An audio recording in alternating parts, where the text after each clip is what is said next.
Hello friends and welcome to another episode of Palat Tera ध्यान किधर है।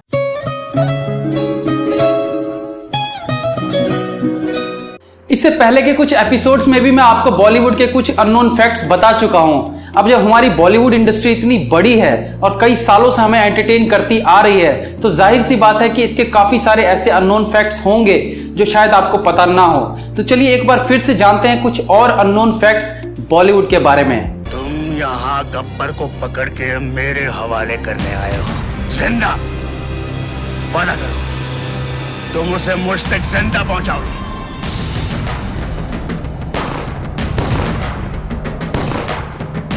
फिल्म शोले के सारे एक्टर्स ने अपनी एक अलग पहचान बनाई थी। शायद यही एकमात्र ऐसी बॉलीवुड फिल्म है जिसके सारे एक्टर्स को हम उनके द्वारा निभाए गए रोल्स या कैरेक्टर्स के नाम से आज भी जानते हैं। फिर चाहे वो बसंती हो, वीरू हो, ठाकुर हो, कालिया हो, सांबा हो या फिर गब्बर। कितने आदमी थे सरदार? 2 आदमी थे। 2 आदमी। सुअर के बच्चों! गब्बर सिंह का रोल सबसे पहले डैनी को ऑफर हुआ था। ये बात काफी लोग जानते भी होंगे, लेकिन बाद में ये रोल अमजद खान को मिला और ये गब्बर सिंह का कैरेक्टर इतना ज्यादा पॉपुलर हुआ कि पहली बार इंडिया में किसी विलेन को एक एड फिल्म में काम करने का मौका मिला था। अब आएगा मजा। मिठाइयाँ ग्लूकोज डी।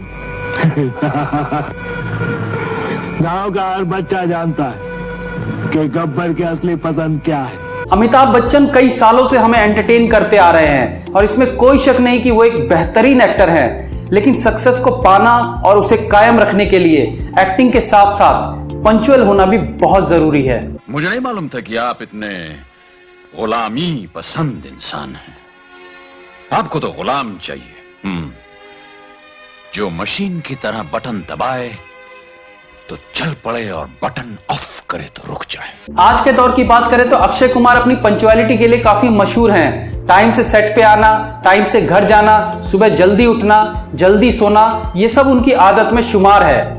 ऐसा ही कुछ था अमिताभ बच्चन के साथ। जब अमिताभ बच्चन अपने करियर के पीक पर थे तब भी ऐसा कई बार होता था कि वो फिल्मिस्तान स्टूडियो में वॉचमैन और गेटकीपर से पहले पहुंच जाते थे और वहां का गेट खोलते थे। शायद इसी पंचुअलिटी की वजह से आज भी बॉलीवुड में उनका दबदबा कायम है। अमिताभ बच्चन और शशि कपूर की जोड़ी ने बॉलीवुड में जाने कितनी हिट फिल्में दी हैं, फिर चाहे वो सुहाग हो, दीवार हो, नमक हलाल हो या फिर 2 और 2 5 हो। इन सारी फिल्म्स में अमिताभ बच्चन हमेशा शशि कपूर के बड़े भाई का किरदार निभाते थे, लेकिन 1981 में रिलीज हुई फिल्म सिलसिला एकमात्र ऐसी फिल्म थी जिसमें शशि कपूर ने अमिताभ बच्चन के बड़े भाई का किरदार निभाया था। और असल जिंदगी में शशि कपूर अमिताभ बच्चन से 5 साल बड़े हैं।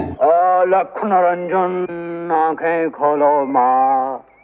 अरे पर तूने सोने के कंगन क्यों मांगे? तुमने अपने बापू का पता क्यों नहीं पूछा? ये क्यों नहीं कहा कि वो कब आएंगे? एक्टर बनने से पहले सुनील दत्त रेडियो जॉकी थे और वो नरगिस के बहुत बड़े फैन भी थे, इसलिए वो चाहते थे कि वो किसी तरह से नरगिस का इंटरव्यू ले सके। और आखिरकार वो दिन आया जब नरगिस स्टूडियो में आई इंटरव्यू देने के लिए, लेकिन शायद डर, एक्साइटमेंट या फिर खुशी के मारे सुनील दत्त एक वर्ड भी उनसे नहीं पूछ पाए। जब काफी देर तक वो कुछ भी नहीं पूछ पाए तो फाइनली उस इंटरव्यू को कैंसिल कर दिया गया। उसके बाद वो फिल्मों में आए और दोनों ने साथ में मदर इंडिया फिल्म की, जिसके बाद उन्होंने शादी भी कर ली। मैं बापू के बारे में पूछने ही वाला था, कंगन से जूं ही मेरी हाथ हटी तो क्या देखता हूँ कि ना वहाँ साधु जी महाराज, ना पीपल का पेड़।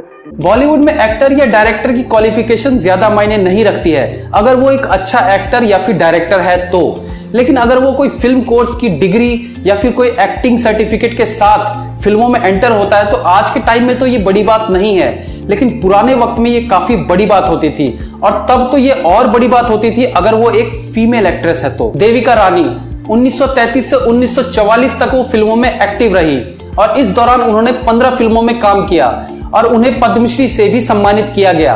1969 में जब दादा साहब फाल्के पुरस्कार शुरू हुआ तो सबसे पहली बार यह अवार्ड भी देविका रानी को ही मिला था। यही नहीं, इनकी पहली फिल्म थी कर्मा जो कि रिलीज हुई थी 1933 में और इस फिल्म की खास बात यह थी कि ये इंडिया की पहली फिल्म थी जिसमें एक किस सीन था।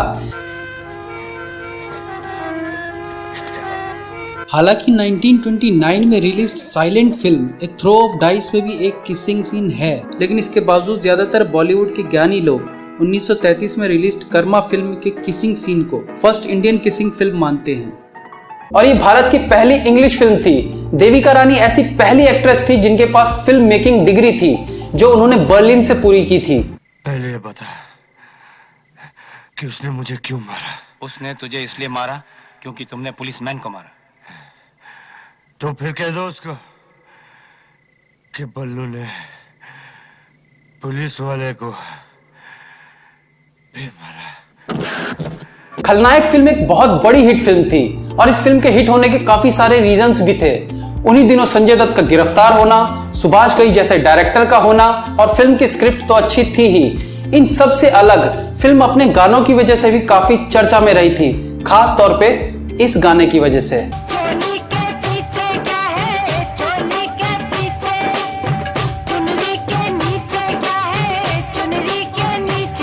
उस वक्त के हिसाब से ये सॉन्ग काफी बोल्ड हुआ करता था। इंडिया के 42 पॉलिटिकल पार्टीज ने एक साथ इस सॉन्ग को प्रोटेस्ट किया था। इसके बावजूद थोड़े बहुत चेंजेस के साथ इस सॉन्ग को क्लीन चिट मिल गई थी। That's all for today, friends. Please like, comment, share and subscribe the channel if you like the video. Like me on Facebook, links are in the description. Be safe, have fun. मिलते हैं अगली बार फिर किसी नए episode के साथ। तब तक के लिए